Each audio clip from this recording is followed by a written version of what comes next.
Welcome to our channel. இந்த வீடியோவில் mixed vegetable சாம்பார்ஸ், அதாவது சாம்பார் நான் ஒரு 5-6 காய்கறிகள் சேர்த்து சாம்பார் எப்படி வைக்கலாம் அப்படின்னு நான் சொல்லி கொடுத்துருக்கேன். ரொம்ப ஈஸியான மெத்தட்.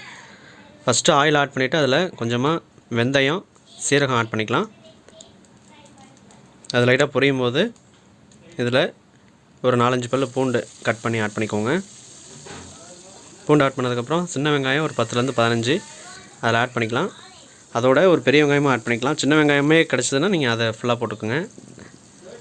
இல்லை அப்படின்னா பெரிய வெங்காயம் நீங்கள் ஆட் பண்ணிக்கோங்க. இல்லை ரெண்டுமே மிக்ஸ் பண்ணி கூட நம்ம போட்டுக்கலாம். இதோட ஒரு கொத்து கருவேப்பிலை போட்டுட்டு லைட்டாக வதக்கிடுங்க. இதோட பச்சை மிளகாய் ஒரு 2 கட் பண்ணி ஸ்லைஸாக அதோட ஆட் பண்ணிக்கலாம். இந்த பச்சை மிளகாய் போட்டதுக்கப்புறம் எல்லோரும் லைட்டாக மிக்ஸ் பண்ணிடுங்க. இப்போ நம்ம தாளிப்பு வந்து பார்த்திங்கன்னா லாஸ்ட்டாக தான் நம்ம பண்ண போகிறோம். ஏன்னா ஸ்டார்டிங்லேயே பண்ணுறதோட லாஸ்ட்டாக அந்த தாளிப்பு கொடுக்கும்போது நல்லாயிருக்கும் சாம்பார். இதில் ஒரு 1லேருந்து 2 தக்காளி, சின்ன தக்காளியாக இருந்தால் 2 தக்காளி போட்டுக்கலாம். இல்லை ஒரு நார்மலாக கொஞ்சம் பெரிய சைஸாக இருந்துச்சுன்னா ஒரு தக்காளி போதும். போட்டு இந்த தக்காளியை 1 நிமிஷம் அளவுக்கு நல்லா வதக்கிடலாம்.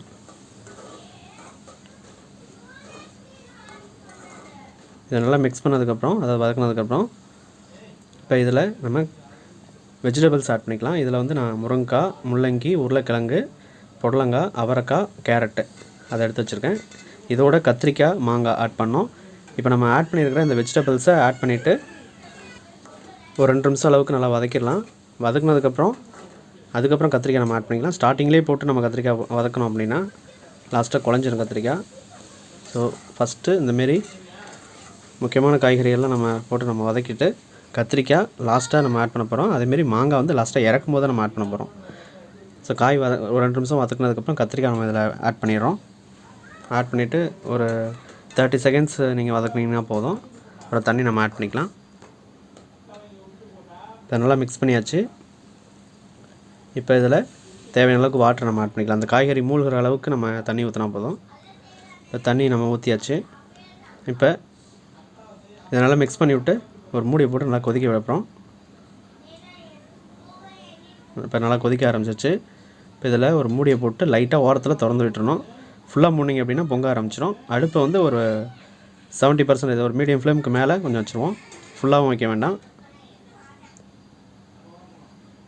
இதில் முட்டைக்கோசு கொஞ்சம் இருந்துச்சு, அதுவும் நான் ஆட் பண்ணியிருக்கேன் ஒரு டேஸ்ட்டுக்காக. ஒரு 10 நிமிஷம் அளவுக்கு இதை நல்லா கொதிக்க விடுவோம். காய்கறிலாம் நம்ம வெந்துடும். உப்பு எதுவுமே நம்ம ஆட் பண்ணல. 10 நிமிஷத்துக்கு அப்புறம் நல்லா வெந்ததுக்கப்புறம் இதில் மஞ்சத்தூள், மிளகாய்த்தூள், நம்ம வீட்டில் அரைச்சி வச்ச சாம்பார் பொடி அதை நம்ம ஆட் பண்ணியிருக்கோம். சப்போஸ் சாம்பார் பொடி இல்லை அப்படின்னா நீங்கள் கடையில் சாம்பார் தூள்னே இருக்கும், அதாவது குழம்பு மிளகாய் தூள் இருக்கும், அதை நீங்கள் வாங்கி ஆட் பண்ணிக்கலாம்.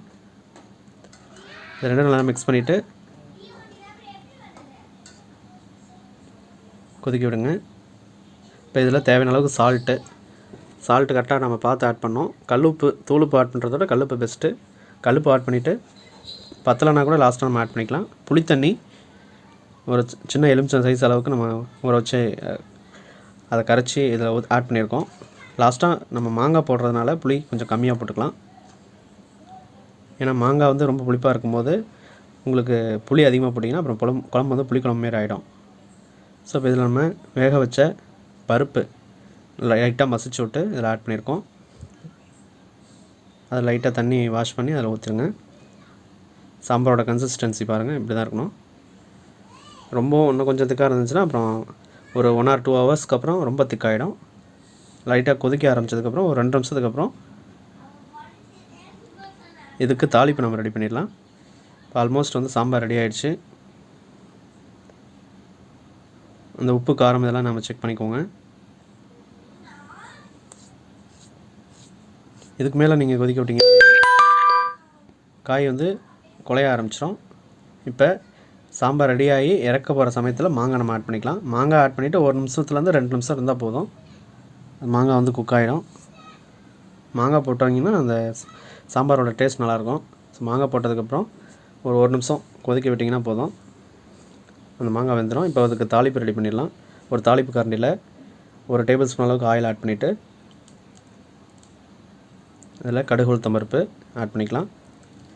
அது நல்லா பொரியும் போது ஒரு கொத்து கருவேப்பிலை ஆட் பண்ணிக்கலாம்.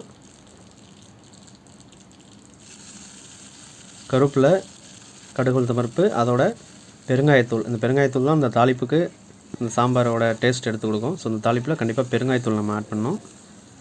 ஆட் பண்ணிட்டு எல்லாம் மிக்ஸ் பண்ணிடுங்க. இப்போ இந்த தாளிப்பை இந்த சாம்பாரில் நம்ம ஆட் பண்ணிடலாம். இது நல்லா மிக்ஸ் பண்ணதுக்கப்புறம் மல்லித்தலை இருந்துச்சு அப்படின்னா இதில் நம்ம தூவி விட்டுறலாம்.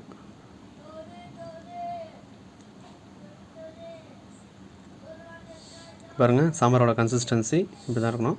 இப்போ இதில் மல்லித்தலை லைட்டாக லாஸ்ட்டாக நம்ம இந்த டேஸ்ட்டுக்கு நம்ம ஆட் பண்ணிக்கலாம். ஆட் பண்ணிட்டு மிக்ஸ் பண்ணி விட்டிங்க அப்படின்னா சூப்பரான மிக்ஸ்டு வெஜிடபிள் சாம்பார் ரெடி ஆகிடுச்சு. இதே அளவுகளோடு நீங்களும் ட்ரை பண்ணி பாருங்கள். ட்ரை பண்ணி பார்த்துட்டு எப்படி இருந்துச்சுன்னு நம்ம கமெண்ட்டில் சொல்லுங்கள். தேங்க்யூ.